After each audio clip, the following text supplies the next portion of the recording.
el cálculo de la frecuencia cardíaca máxima, tenemos dos maneras de averiguar cuál es nuestra frecuencia cardíaca máxima. Por un lado, realizar una prueba de esfuerzo dirigida por un médico deportivo o, en segundo lugar, estimar nuestra frecuencia máxima de acuerdo a ecuaciones matemáticas.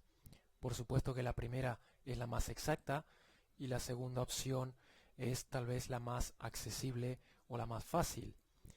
Tenemos así la tan conocida 220 menos la edad, que sería la frecuencia cardíaca máxima teórica, tal vez la menos exacta de todas. Podemos encontrar diferentes fórmulas para obtener la frecuencia cardíaca máxima del individuo.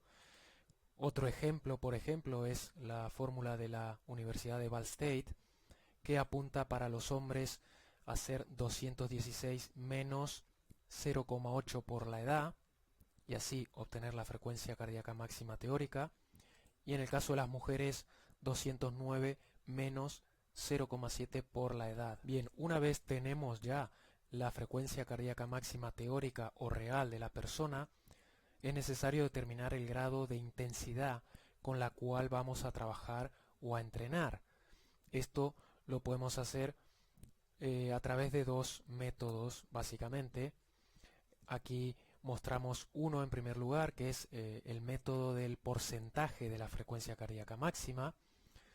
Para ello necesito haber calculado la frecuencia cardíaca máxima teórica, determinar un porcentaje de esa frecuencia cardíaca máxima a la que quiero trabajar o entrenar, y lo que hacemos es multiplicar la frecuencia cardíaca máxima por esa intensidad, por ese porcentaje que hemos decidido entrenar, y de esa forma obtenemos la frecuencia cardíaca de entrenamiento.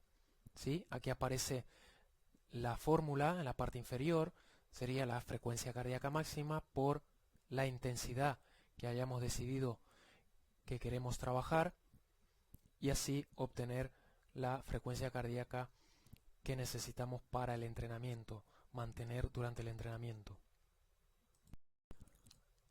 El otro método para obtener una frecuencia cardíaca de entrenamiento será, en este caso, el método de la frecuencia cardíaca de reserva de Karbonen. Este método es más preciso que el anterior, ya que requiere de dos datos.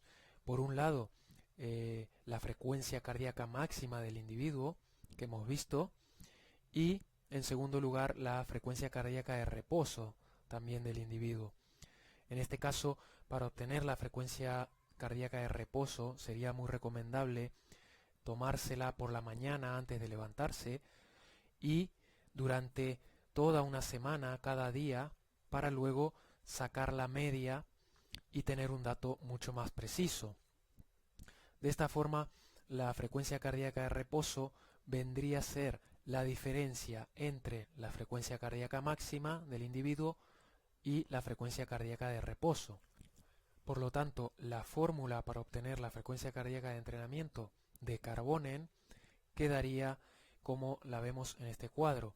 Haríamos frecuencia cardíaca máxima teórica del individuo menos la frecuencia cardíaca de reposo.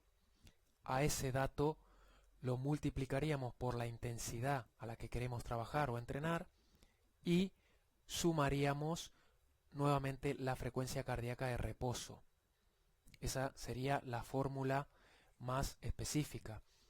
Por otro lado, utilizando esta fórmula de esta manera, podemos establecer una relación lineal entre la intensidad expresada en porcentajes de consumo máximo de oxígeno y el porcentaje de la frecuencia cardíaca de reserva utilizando esta fórmula. Como vemos en el cuadro inferior, vemos que el 60% del V2 max también representa el 60% del porcentaje de la frecuencia cardíaca de reserva, y así de forma lineal podemos tener o controlar estos datos de una forma mucho más sencilla.